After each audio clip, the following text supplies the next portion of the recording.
Hello, hi everyone. This is Lizelle once again, and welcome back to our class.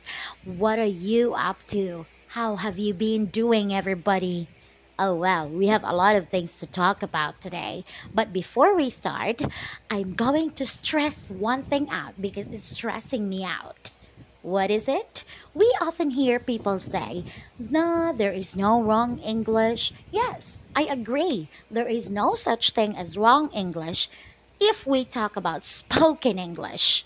As long as you can deliver your message, as long as you can express your ideas, as long as the person you're talking to can understand what you've been talking about, you're doing a good job, my dear. However, if you are talking about taking an English exam, a college exam, a licensure exam, think twice. Grammar is complicated. And let's start studying about these things today in this video. So, today we are going to talk about quantifiers, determiners. Wait, what? What are those words? Oh, yes. Let's simplify these things. Have you heard about those words? Some, any, a little, a few, how much, how many? These are the words we're going to tackle today. And let's get deeper. Let's dig deeper on when to use these words. We call them quantifiers or determiners. We use them if, we're not so sure how much or how many are there.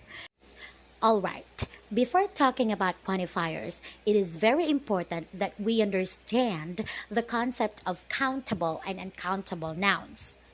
What was that?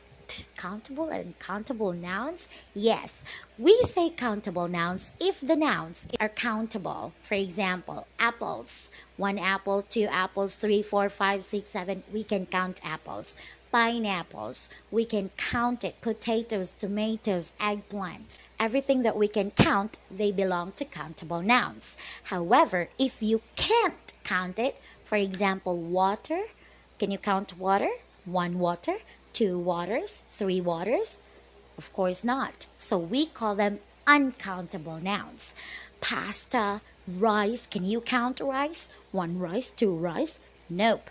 Can we count our hair?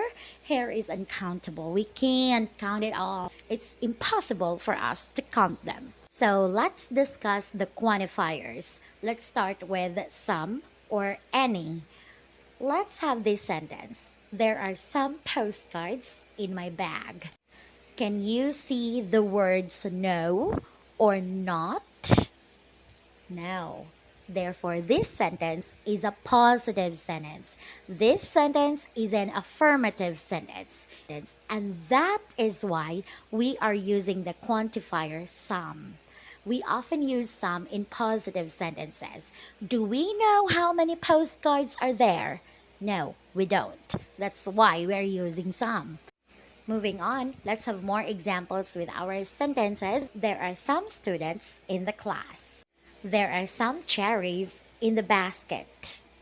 And there are some people watching this video now. Now let's proceed with the quantifier any. When do we use this word? We usually use the quantifier any for questions. For questions and negative sentences. When we say negative sentences, it means there are the words no or not in the sentence. Let's see some examples. There aren't any skyscrapers in the town. In this sentence, we can see the word aren't, which is the short form of are not. Therefore, this sentence is a negative sentence. That's why we use any. There aren't any. Another example is there aren't any chairs for the guest. So it's a negative sentence, aren't, are not. We are using any. Got it? As I have mentioned earlier, any is also used for questions. For example, are there any doctors in your family? This is a question, obviously. That's why we are using any. Next, are there any eggs in the fridge? Now let's have a question and possible answers. Are there any pens in your bag? Yes. There are some pens in my bag. No, there aren't any pens in my bag. Let's have more examples with any. There isn't any milk in the bottle. There isn't any honey at home. Is there any bread on the table? Oops. There are some instances that we use some in questions. For example, we are offering something or we are requesting something. Here are the examples. Offering.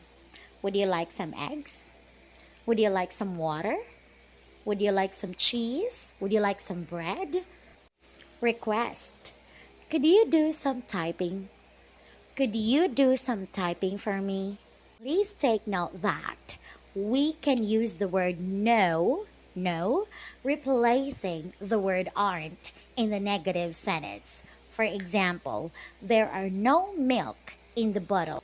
However, if we use the word no, our verb should always stay positive. For example, There is no milk in the bottle. we can't say There isn't no milk in the bottle. nope. We should say there. There is no milk in the bottle. So that's all for today. That's for the part 1 of quantifiers for our grammar series. If you have some questions, if you have some comments, then you can type it down below. Or if you want to learn something, then I would be glad to make a video in the future. Thank you for watching and thank you so much for your time. I hope this video can help you in your future endeavor. Have a great day, everyone. Be safe. Bye-bye.